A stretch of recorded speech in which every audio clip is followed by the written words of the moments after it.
Hi, folks, and thank you for joining us today in our series, Let's Talk Careers. Today, we will be talking to our guest, Jim Watts from Vagabond Saints Tattoo Lounge and Spa here in Hamilton. Welcome, Jim, and thank you very much for agreeing to chat with us today. Thanks for being our guest. Thank you for having me. So let me start by just asking you a little bit about what you do for a living.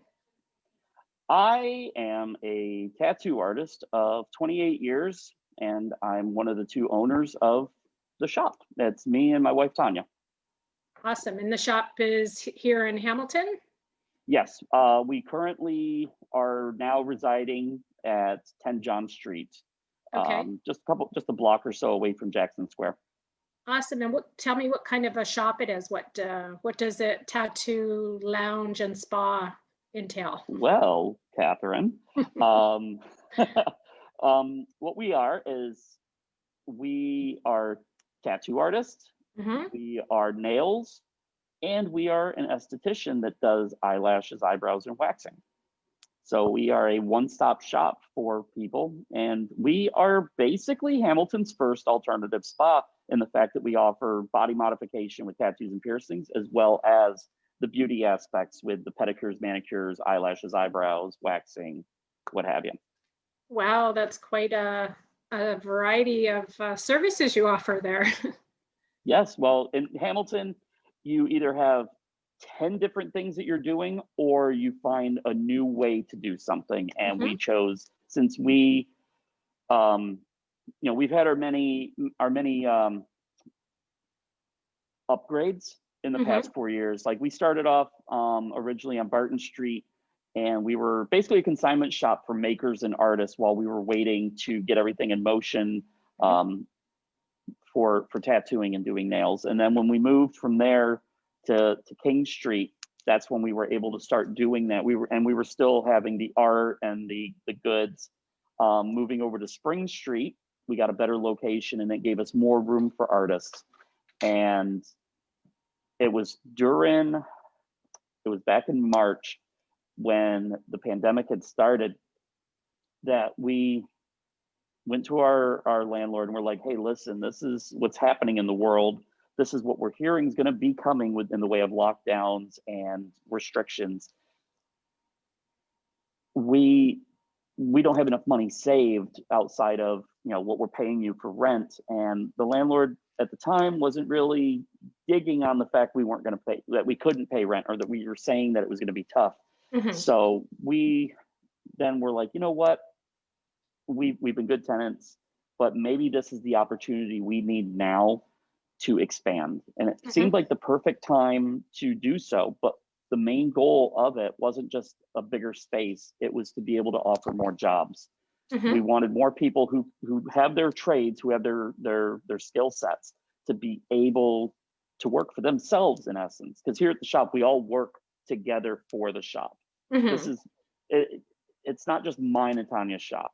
It's mine, Tanya's, Sophie's, Elise's, Heath's, Jessica's, Michelle's, Berto's, so on and so forth. We work hard because of the center core of the shop. If we don't have the shop, we're working for some other guy and maybe not having as good a time as we are now. So, that's the whole basis of the shop, is that we were able to make Sophie her own boss, to make Elise her own boss, and to give these people a chance to kind of work for themselves. They wouldn't be able to afford their own brick and mortars. We've got a brick and mortar. Let's do it together. That's amazing. That's why it's a collective then. I love that. We like to call it socialism. But yes, we all work together for the main goal, and the goal is that this is all a part of us, and we're all a part of it. That's awesome. So that's what we are. We are a tattoo lounge and spa. The lounge part is more so for the future. We have a physical bar in here. It's just because of COVID right now, we don't want to have people in here without masks on drinking. We're still running in stage 2, where everybody's masked, everybody washes their hands, everybody signs a COVID tracker. We're working by appointment only. We're staggering appointments. If two workstations have people at the same time, we avoid that so we can keep the distancing. So that's where we're at. Have you found that COVID has really affected what you're doing, like more in or a less negative way, or? Well, we found a positive aspect to it. Like we were able to get this location during a time when nobody wanted to take a chance on moving or occupying a business. Toast Wine Bar was here before us, and they weren't re-signing their lease. They have other, aspirations for their future. If this had been during a non-pandemic time, I doubt we would have had the opportunity to get this property. Hamilton's highly competitive with businesses acquiring new spaces to put in more of their businesses or other locations. Nobody was taking that chance back in March, April, May. So I made this my pandemic project and was able to get it. So in that regard, COVID was wonderful. It helped us so much. And during that time of being locked down, as I was focusing on getting us moved to a different location and building kind of the direction that we wanted to go as a tattoo lounge and spa, we then decided, that we also wanted to have a bar, something else that doesn't exist in Hamilton. The closest would be Architect, where they have the bar inside the barber shop. So we got a liquor license. We are retailing wine, beer, and cider. We just can't serve it here. And I think it's for the best.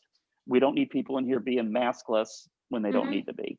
Especially with the type of treatments you do in there, it's probably safer for all the clients that you have. Yeah. Absolutely. But on the negative aspect, I can't have my bar open. And so we're not dealing with the city on that right now for the licensing. We've got we have the right to, with the AGCO, we're able to retail the wine and everything.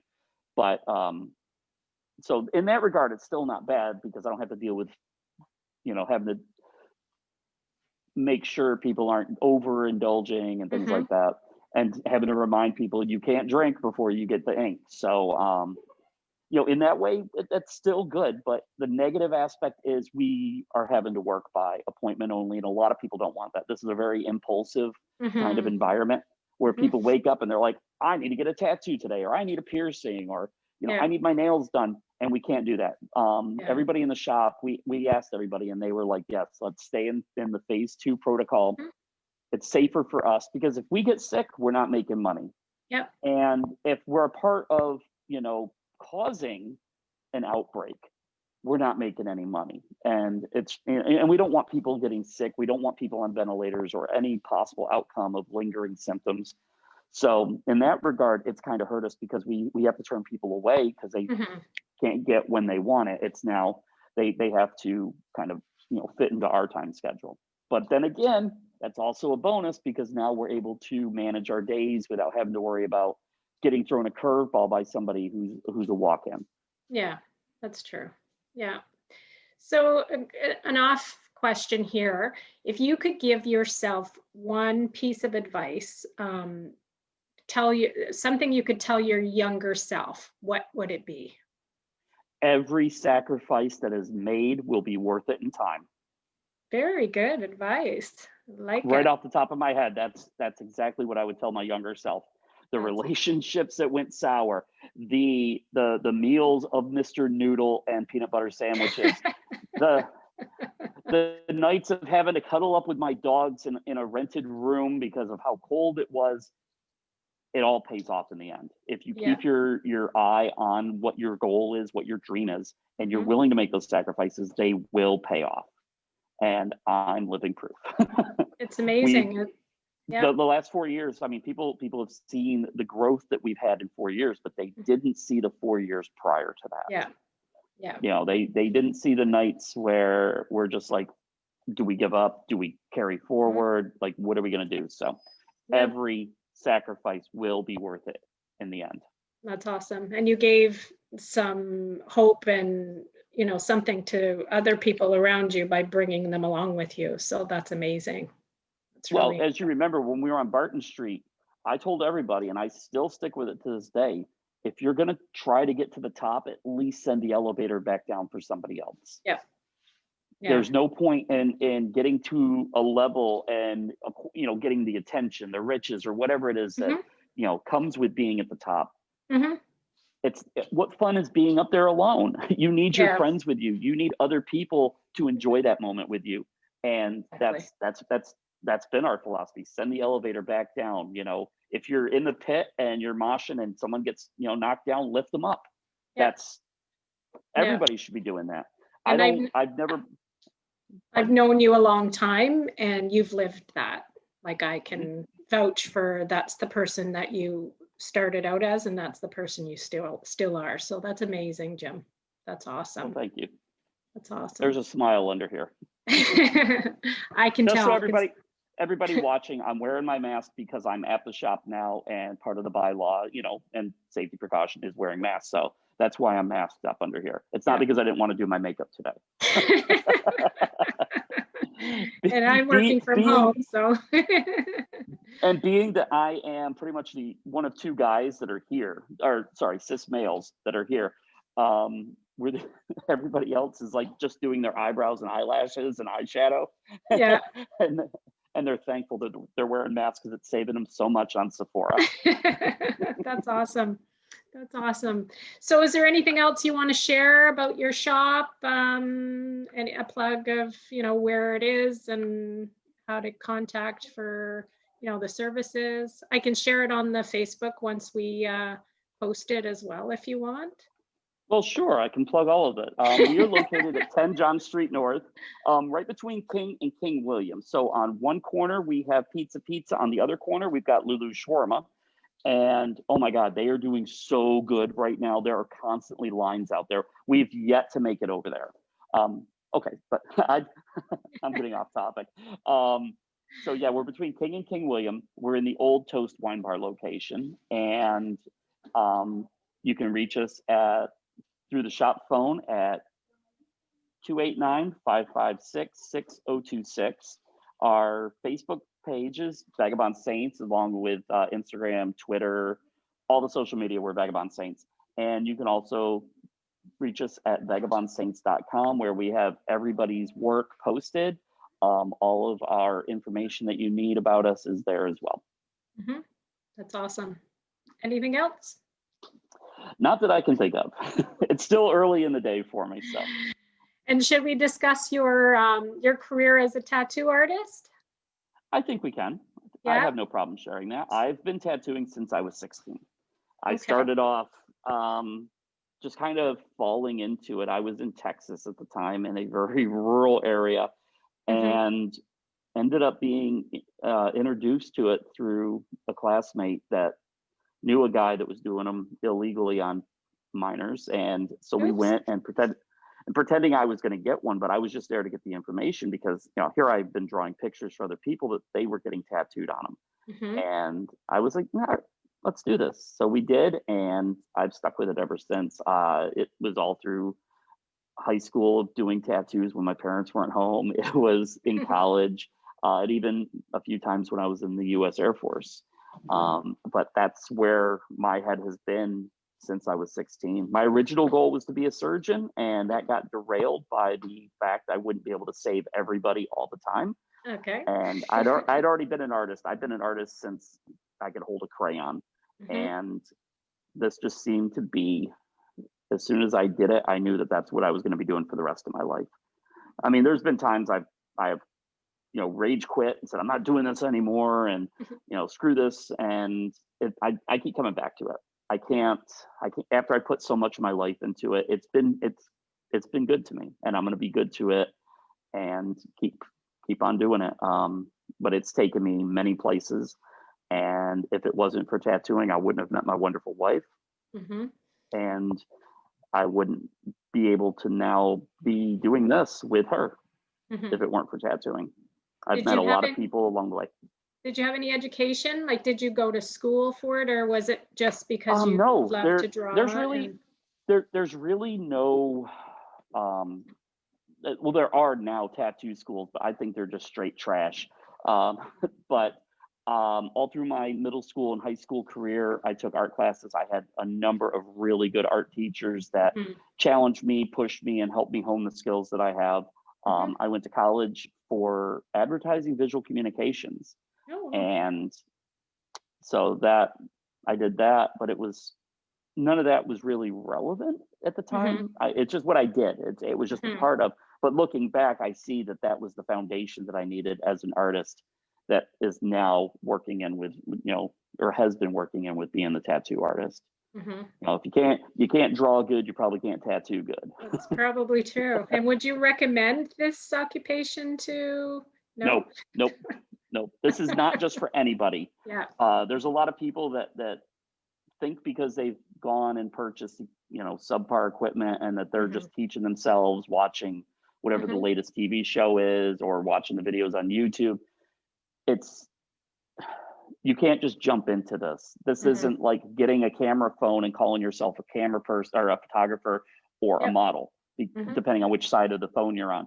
Yep. This is a lot of discipline. This is a lot of honing. You have to sharpen the blade of your talent before you start doing this on people. I understand everybody's got to start somewhere, but Mhm.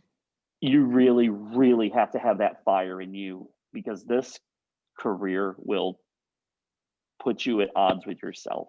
Like I said earlier about, constantly quitting. You're dealing with people that can be fickle. You're dealing with people that have high expectations that you Mhm. won't ever meet. There's so much just on that level. And that's not even talking about the pathogens and cross contamination and people getting in the potential of people getting infections, Mhm. or people not liking what you've done. It can destroy you and it's not for everybody. Mhm. I'm not saying that as a gatekeeper. I'm saying that as somebody who has lived through Yeah. it for 28 years. It can destroy you. I have seen people that have come into it that were decent. And the first time that they were told, this looks like crap, they quit Mhm. and they don't come back to it. And Yeah. there are people that could have had a lustrous career and made a name for themselves. You can't come into it with the stringent of this is only what I'm going to do, only my work, nothing else, because you're not going to survive because not everybody wants your work. Mhm. They want what they're finding on the internet that you can hopefully change. They're Yeah. finding, they have pictures from their friends that have been drawn specifically for them to get tattooed on. It may not be your style, but it's what they want. And if you can't, you know, bend and Mhm. compromise, you're not going to get the clients. And then you're going to be poor. And then you're going to think that the career is hating you. There's a lot of give and take. There's a lot of, when you come into this, you've got to be open. You also can't be homophobic either, because you're going to be touching a lot of dudes in a lot of places in a non-sexual manner. And if Mhm. you can't get over the fact of touching another human being, regardless of who they are, don't come into the field. I've had to tattoo so many butts on dudes in 28 years that it doesn't phase me when a guy just drops their britches and they're like, put it on the fanny. So, it's that there's many aspects of this career that are not for everyone. And I'm not, Yeah. if you are light skinned, like thin skinned, don't do it. You Yeah. will come out of it with major mental health disorders. Mhm. And, funny enough that we work as a mental health safe space, but yeah, this destroys us. Every so often, one of my artists will have someone come at them sideways that just knocks them for a loop, and they're like, "I wasn't expecting that." Like my whole week has been ruined because of this situation. So it's not for everybody. Yeah. You have to develop a thick skin. You have to be open minded. You have to come into it with the skills that you need, because the longer you try to fake it till you make it, you're never going to make it. You're just going to constantly be faking it. Yeah. It's not for everybody. It's really not. It's rough. Yeah. And there's other occupations, like if you're an artist, there's so many other things you can do with your art talent, your talents. So it doesn't have to be this is the path that I need to go. So Oh, exactly. Like yeah. other art fields, definitely pursue those. Mhm. I'm not trying, like I said, I'm not gatekeeping. I'm not like, oh, don't go to No, tattooing but because there is a you're lot of not welcome here. competition out there, I know, with tattoo artists and shops I've coming had, up. Yeah.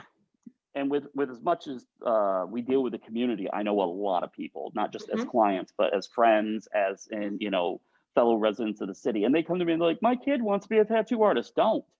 Don't. If you want your kid to ever survive and make money, yes, they can become a tattoo artist, but they need to know that they're not just going to jump in and be the next Sync master. Yeah. It's not going to happen that way.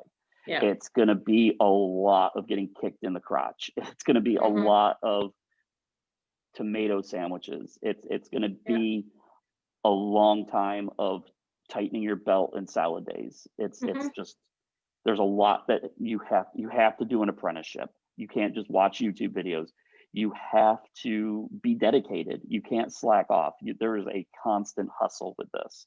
You constantly have to be grinding out there, and you have to have the wherewithal to not let it knock you down. So for those that are wanting to do this, absolutely come into it, but come into it prepared. But it's not for everybody. Good advice. Okay. Well, that's the only kind of advice I try to give. Well, thank you, Jim, for spending the time with me and sharing your career and your path and your business. We wish you much success. Sounds like you're on a good path now. So I'm happy to hear that as a friend and someone who knows you from the community. I'm always cheering you and your wife and your businesses on. So good luck, and thank you again for taking the time today. It's always a pleasure. Always a pleasure, Catherine. Thank you. Take care.